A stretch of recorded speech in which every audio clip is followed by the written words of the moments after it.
Everyone, welcome back to my channel. আজকের recipe হচ্ছে শাহী পাটিসাপটা পিঠা। আর এই পিঠাটা সম্পর্কে কোনো ইন্ট্রোডাকশন দেওয়ার প্রয়োজনই হয়তো আমার নেই, কারণ এই পিঠাটা কম বেশি আমরা সবাই খেয়েছি।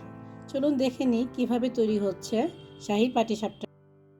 প্রথমে বানিয়ে নিচ্ছি পাটিসাপটা পিঠার বেটার। এই জন্য প্রথমেই নিয়ে নিলাম চালের গুঁড়া 1 কাপ, দিয়ে দিচ্ছি হাফ কাপ আটা, সঙ্গে দিয়ে দিলাম 3 টেবিল স্পুন চিনি, 1/4 টিস্পুন লবণ। সব উপকরণ এখন ভালোভাবে একসঙ্গে মিশিয়ে নিচ্ছি। এখানে আমি 6 টেবিল চামচ গুড় অল্প পানির সঙ্গে চুলায় জাল করে নিয়েছিলাম, ঠান্ডা করে সেটাই আমি এখন এখানে ইউজ করছি। পাটিসাপটার বেটারে কিন্তু পানি অল্প অল্প করে দিতে হবে, একসঙ্গে পানি দেওয়া যাবে না। পাটিসাপটার বেটারটা কিন্তু কিছুটা পাতলাই হয়, কিন্তু খুব একটা পাতলা বা ঘন হবে না। অল্প অল্প করে পানি মিশিয়ে নিচ্ছি। একসঙ্গে দিয়ে দিলে বেটারটা স্টিকি হবে না, তাই অল্প অল্প করে মিশিয়ে নেবেন। আমার এখানে পানি লেগেছে 1 কাপের একটু কম, 1 টেবিল স্পুনের মতো থেকে গিয়েছিল।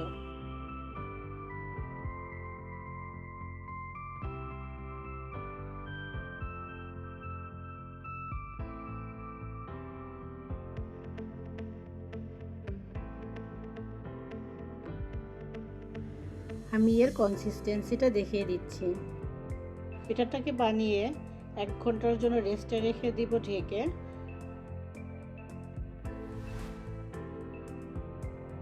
পিঠার খিসা বানানোর জন্য প্রথমে নিয়ে নিলাম সুজি হাফ কাপ, ফ্রেশ নারিকেল দিয়ে দিচ্ছি হাফ কাপ, 1 কাপ ঘন দুধ, খেজুরের গুড়ের রস দিয়ে দিচ্ছি হাফ কাপ। সবকিছু ভালোভাবে মিক্স করে নিচ্ছি।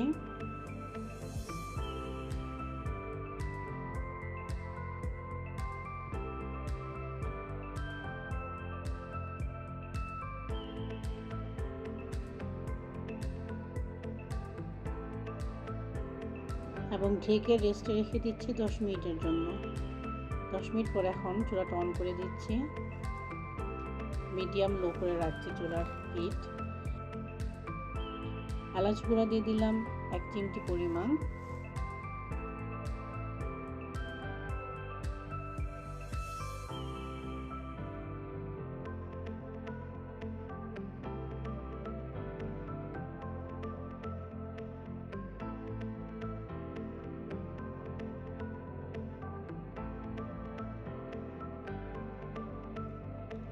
এবারে দিয়ে দিচ্ছি ছানা বা ফ্রেশ দুধের সর 250 গ্রাম।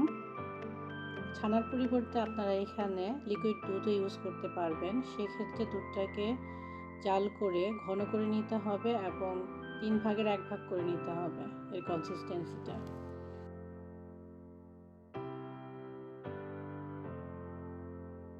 দিয়ে দিচ্ছি চালের গুঁড়া হাফ কাপ। চালের গুঁড়া দেওয়ার সঙ্গে সঙ্গে কিন্তু নেড়ে দিতে হবে, না হলে দলা পেকে যাবে। অনবরত নাড়তে থাকতে হবে।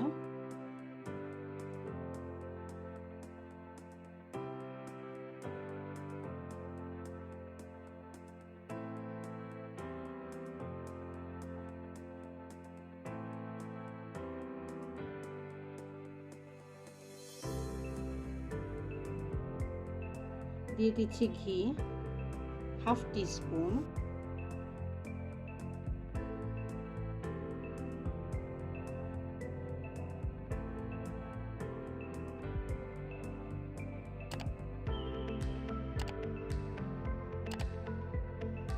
মিল্ক পাউডার দিয়ে দিচ্ছি 1 টেবিল স্পুন এবং সঙ্গে সঙ্গে এটাকে নেড়ে দিতে হবে, না হলে কিন্তু লাম্পস ক্রিয়েট হয়ে যাবে।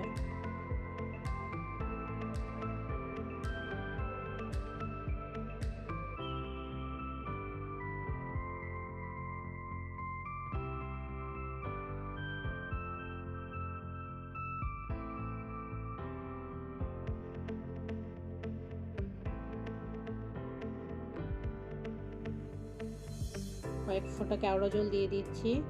এটা অপশনাল, চাইলে স্কিপ করতে পারেন, বাট দিলে স্মেলটা অনেক ভালো আসে।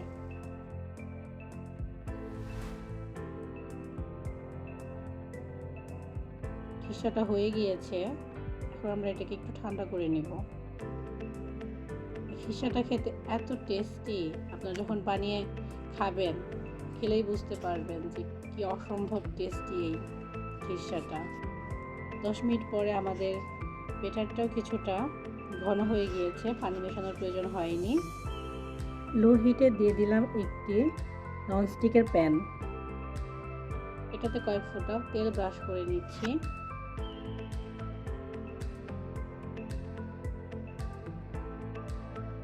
ব্যাটার দিয়ে দিলাম, পুরো প্যানে ঘুরিয়ে ঘুরিয়ে ছড়িয়ে নিচ্ছি। সময় কিন্তু চুলার তাপ থাকবে লো, চুলার তাপ বাড়িয়ে ভাজবেন না, তাহলে কিন্তু নিচে থেকে লেগে যাবে। দিয়ে দিচ্ছি নারিকেল খিসা বা দুধের সেই খিসাটা। এক্ষেত্রে আপনারা ফিলিং বাড়িয়ে বা কমিয়ে আপনাদের ইচ্ছা মতো দিতে পারেন।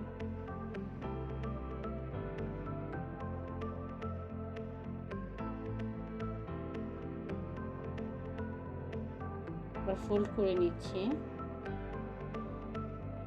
এটা কয়েকবার ভাঁজ করে নিলেই কিন্তু হয়ে যাবে পাটিসাপটা পিঠা।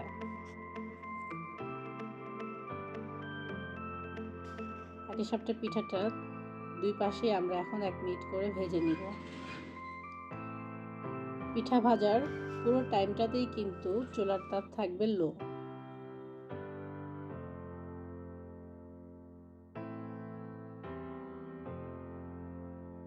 উঠিয়ে নিচ্ছি। সেম প্রসেস ফলো করে আরও একটা পিঠা বানিয়ে দেখাচ্ছি আপনাদের। সবগুলি পিঠাই কিন্তু এভাবে বানিয়ে নিতে হবে, চুলার তাপ থাকবে লো।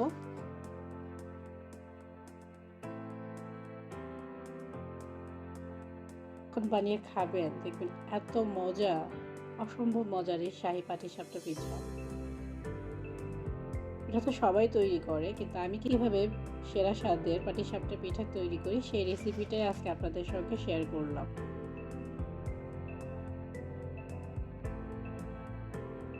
আসলে এইভাবে ট্রাই করে দেখতে পারেন, পরিবারের সবাই ভীষণ পছন্দ করবে।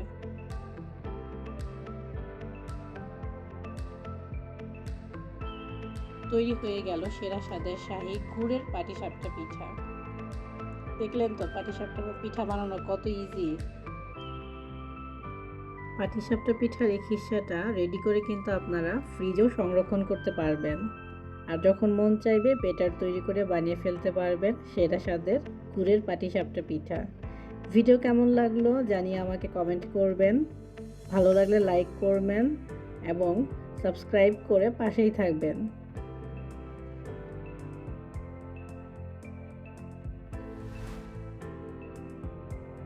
Thank you so much for watching my video.